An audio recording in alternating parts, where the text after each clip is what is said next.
Welcome to another pure variant deck build for the Misplay channel. My name's Josh. You guys have seen a plethora of our pure variant deck builds and our live duels. This is the first archetype which we ever uploaded for a pure variant deck build. So it's really cool to see me adjust it and do another variation of it. The Harpy archetype just got support. It's one of my all-time favorite archetypes, and it has one of the best in-archetype trap cards, period, in the entire game of YGO. So before I get into the deck, it is a pure variant. There are no hand traps in here that are out archetype, so there's no Ash Blossom, there's no Ghost Ogre, there's no Effect Veiler. In here, there's no Appaloosa, no Access Code Talker. These are just Harpies and interesting tech cards in the main deck. So if you guys are familiar with what Tyler and I do at the Misplay, stick around. This will be one of my favorite deck builds, and it has shown that it can keep up with a lot of the heavy hitters. So because it is pure, there is not too much in the extra deck. It's pretty much going to be triple Cyber / Harpy Lady. This will just basically give us a bounce, and it's kind of the main monster from our extra deck that we want to see on the field because of that bounce, because we have the ability to activate cards at all the time, spell or trap. So a bounce is always a good thing. Any kind of non-destruction removal is always going to be powerful. So Cyber / at 3, why not? There aren't a plethora of Harpy cards to run. Harpy Conductor is pretty easy to get into. It's just two wind monsters. The reason why you would run this is if you do want to either have a little bit of protection, but also pop your back row, because there are cards in the deck which we do want to pop, and one of those I'll get into when we get into the spells. But Conductor, very easy to get into, a little bit of protection, but it's never going to be as useful as Cyber / Harpy Lady. Now, the last one is a very interesting one. Harpy's Pet Phantasmal Dragon. It does require the most out of the 3 to get into. It requires 3 level 4 wind monsters.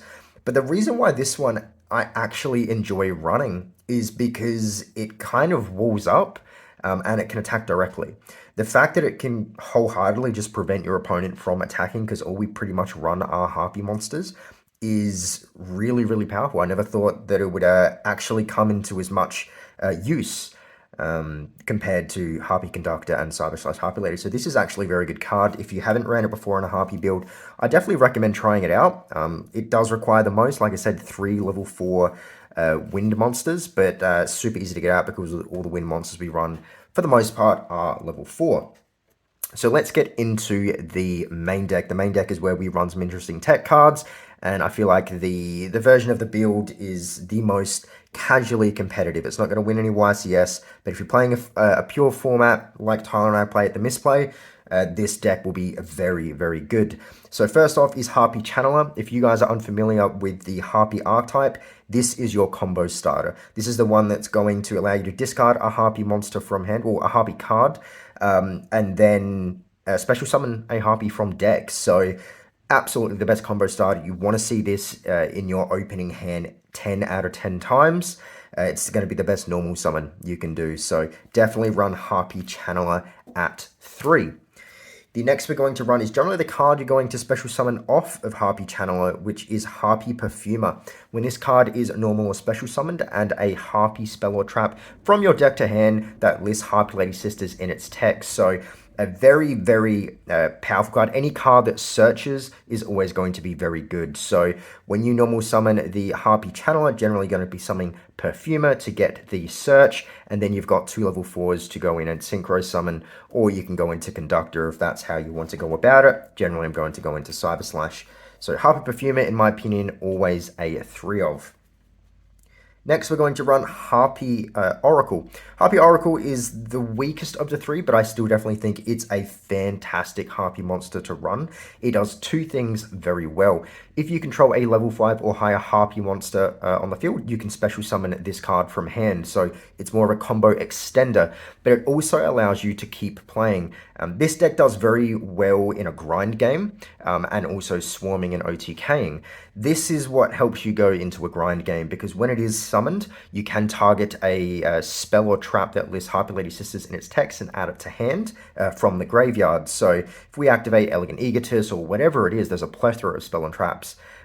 this will bring it back to hand in the end phase to ensure that we can keep making plays in the next turn. So not only does it allow us to grind, it is a very good combo extender, special summoning itself, if we control a level 5 or higher on the field. Next, we run a playset of Harpy Harpist. Now, this card definitely isn't as good. I generally always disregard its first effect. The reason I like running this is mainly as discard fodder for Harpy Channeler. When it's in the graveyard during the end phase, it essentially allows you to search a Harpy monster from deck to hand with 1500 or less attack. So very, very good. End phase searching is a bit slow in modern YGO, but in archetype, this is still pretty good. And there is an additional way we can get this to the graveyard as well, which I'll talk about shortly. If you did want to run a more competitive variant of this deck, you can definitely maybe run one and run, a couple Ash Blossoms, a couple Ghost Ogres, a couple Nibiras if you'd like. This is definitely where you can start taking out cards for more competitive and modern cards. But for the pure variant that Tyler and I play our format, Harpy Harpist at 3 I think is fine. Definitely drop it down to 2 if you prefer, and that leaves you a slot open for maybe a different Harpy card like Harpy Queen to search the field spell. I run a playset of Harpy Lady 1. This is the generic Harpy Lady. This is what we'll be summoning off of our Elegant Egotist. It is literally just here as extra deck fodder. And it does allow us to get certain cards off if we want it in the grave. Yeah, it's just here. If you guys have ever played Harpy before, you guys know Harpy Lady 1's the best Harpy to summon with Elegant Egotist, because Harpy Lady Sisters is a brick, and 2 and 3 just aren't good. Harpy Lady 1 with a 300 attack boost is generally what you're going to want. Now we have the new card for the archetype, which is Harpy's Pet Dragon, Fearsome Fire Blast. The name is very wacky. It sounds more like a spell card. It looks more like a spell card. But it is very, very good. So if we control a wind monster, we can special summon this card from hand. So it's insanely good, and it guarantees us going into Harpy Conductor because it just requires 2 wind monsters, and Harpy's Pet Dragon is a wind. It's not going to allow us to go into Cyber / Harpy Lady or Harpy's Pet Phantasmal Dragon because it is too high of a level. So we can't match the tuner or non-tuner, and we can't obviously go into a rank 4 with this. But it does allow us to go into a Conductor. Anything that special summons from hand at no cost is always going to be good. Every monster we run in the deck is a wind monster, so this will always be active. But as well as if this card is sent to the graveyard, you can send a wind monster from your deck to the graveyard. So not only is, Harpy Harpist a good target for Harpy Channeler from hand, because then you'll get a search in the end phase. If this does go to the graveyard, you can also Foolish Burial the Harpy Harpist from deck to grave. So that way you don't actually have to see it in hand, and you get a search in the end phase. So very, very good. There's also another application for this, which I'll get into shortly, but anything that kind of extends combos, especially in an older archetype, is always going to be very good, especially for this format. So I definitely like running this at 3. And this actually does allow you to drop down the Harpy Harpist if you want to run it at 1, because it can be Foolish Burialed with Harpy's Pet Dragon. Last monster in the deck is the infamous Barrier Statue of Stormwinds. Very, very easy to get out, but we don't ever want to see it in the hand. So we run it as a one-off because we want to keep our normal summons for something like a Harpy Channeler, because that's our main combo starter. This doesn't start any combos. It's just a plus if we can end our board on Barrier Statue of Stormwinds. So now let's get into the spells and traps. Elegant Egotist is a 3 of in my build. I feel like because it's not once per turn and we run 3 copies of Harpy Lady 1, if we open up multiple of these, they are never dead. Because we can keep special summoning Harpy Lady 1 from hand or deck, it's going to be extremely strong. It's just free Xyz material. It allows us a bit more of ease to go into Harpy's Pet Phantasmal Dragon. If you want to go into Conductor, it's a little bit easier that way. If you want the stacking attack boost, if you have 3 Harpy Lady 1s on the field, that's plus 900 across the board. So very, very powerful. I love running Elegant Egotist at 3. I think it just adds consistency and absolutely helps swarming. Next, I run 3 copies of Hysteric Sign. Now, this card does two things very, very well. It searches a copy of Elegant Egotist from essentially anywhere from the deck or graveyard, so you're always going to have an Elegant Egotist live with Hysteric Sign. The main reason I run Hysteric Sign, because it can be a bit bricky if we open up all the Elegant Egotists we need and we've used all the Harpy Lady ones that are all in the grave, which is quite easy to do. The reason I want it is because if this is in the graveyard during the end phase, and we haven't activated its first effect to search Elegant Egotist, we get its second effect. So during the end phase, if it's in the graveyard, we can search 3 Harpy cards. It's not Harpy Lady, it's not a card that lists Harpy Lady sisters in its text like Perfumer does, searches any Harpy card. This is the only way to search specific Harpy cards in the archetype. So I don't run it to search Elegant Egotist. Usually I can get this very, very easy. I run 3 of, I should be able to draw into it. I want this in the graveyard as soon as possible without searching Elegant Egotist because I want the search of 3 different Harpy cards. Any card like Block Dragon, for example, searching 3 rocks is extremely powerful. Hysteric Sign searching 3 in-archetype cards, extremely powerful. So I'm trying to get this in the graveyard as soon as possible. Run copies of 2 Harpy's Featherest. I feel like 2 is the sweet spot. I've experimented with 3 and I feel like it's bricked way too often. 2 feels like the perfect ratio. You can run it at 1 if you wanted. Like I said, take certain cards out for hand traps. You can definitely run this at 1 and maybe run an extra Ash, something like that. In our pure variant, 2 Featherest, allowing us to draw 2. We're always going to draw 2 because this is always going to be on the field in the way I play it. So allowing us to shuffle materials back into the deck to draw 2 to try and dig deeper for our in-archetype hand trap is the name of the game with this build. So speaking of wanting to draw, we run a playset of Wing Requital, which is literally just a pot of greed. If we control wing monsters, at least 2 of them with different original names, draw 2. That is literally it. Very, very powerful. This card is insanely cheap now. It's only like $4. I see this. When this first got printed, it was like $30 at some retailers, but now it's like $2 to $4. So definitely run that as a playset because draw power is so hard to come by, and that is a freebie. 1 copy of Harpy's Hunting Ground, 1 copies of Harpy's Feather Duster, and 1 copy of a Swallow's Nest. So Harpy's Hunting Ground, just for back row, we summon Harpies all the time, every single turn, multiple times throughout the turn, not once per turn, so we can, a deck like Trap Tricks, a deck that's any kind of deck that's back row reliant, like Altergeist, this will clear their entire back row because we're going to be summoning so many Harpies every turn. With Elegant Egotist not once per turn, this is just essentially a poor man's Feather Duster. And, the extra attack boost is always nice as well. Feather Duster at 1, I don't run it in any of my other decks because I feel like it's in our pure variant and our pure meta. This should only be ran in Harpies, and what Tyler and I do, we feel comfortable with how powerful it is at 1, should be ran in Harpies.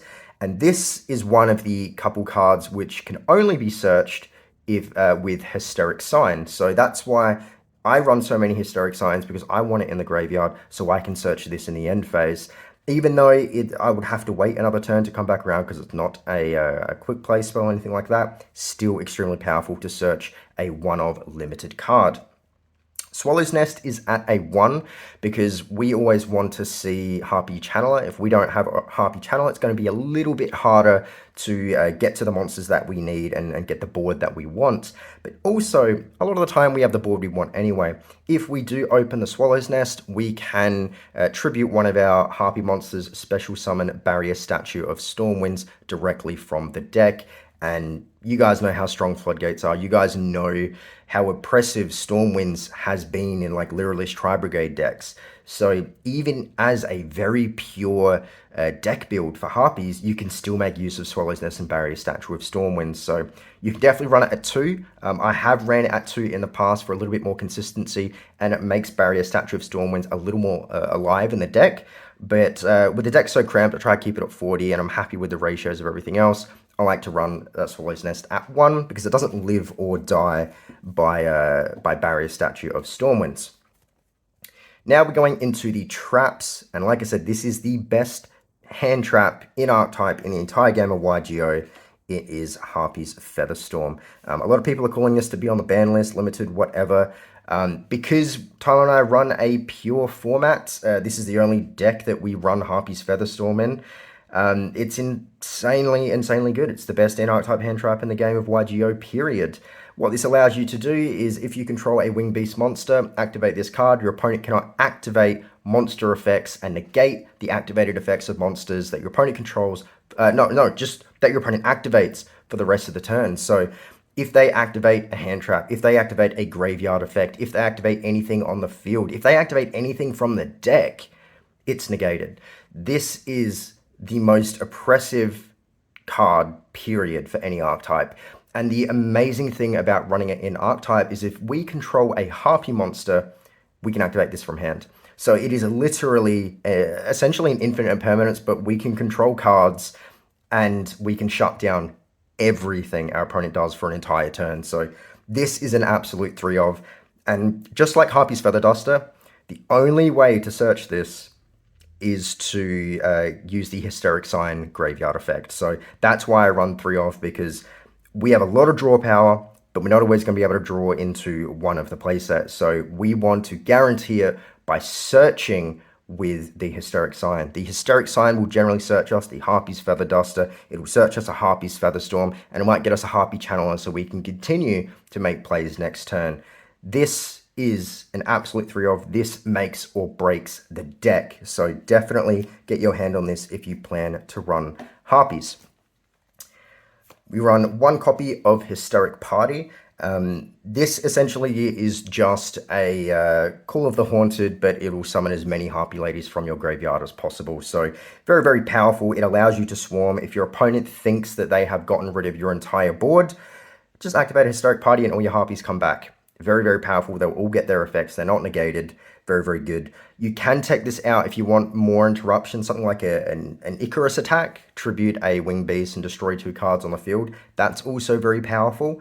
But I prefer something like this. This just allows me to continue playing and playing. It has bricked when I run more than 1, so I don't like to run more than 1. But always a good trap card to run in the Harpy archetype. Lastly, 3 Solemn Strikes, the best Solemn in the game, being able to negate monster effects. It's kind of, like I said, the name of the game with Harpies. If we can't get into a Featherstorm, we've at least got a Solemn Strike to negate that specific monster effect and stop it from activating and destroying it. So Solemn Strike, pretty self-explanatory. So that is it for the pure variant deck build.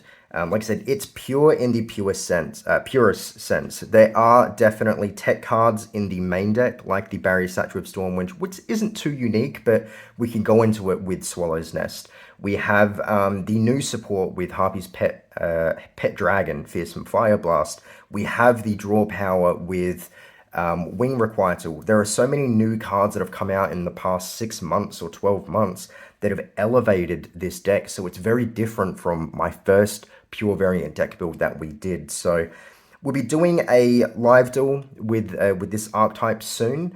If you guys are interested to see how this performs, we did a tournament. It's called the Misplay Tournament #1. Go check that out. It's from about a month ago at the time of this recording, and they performed pretty well.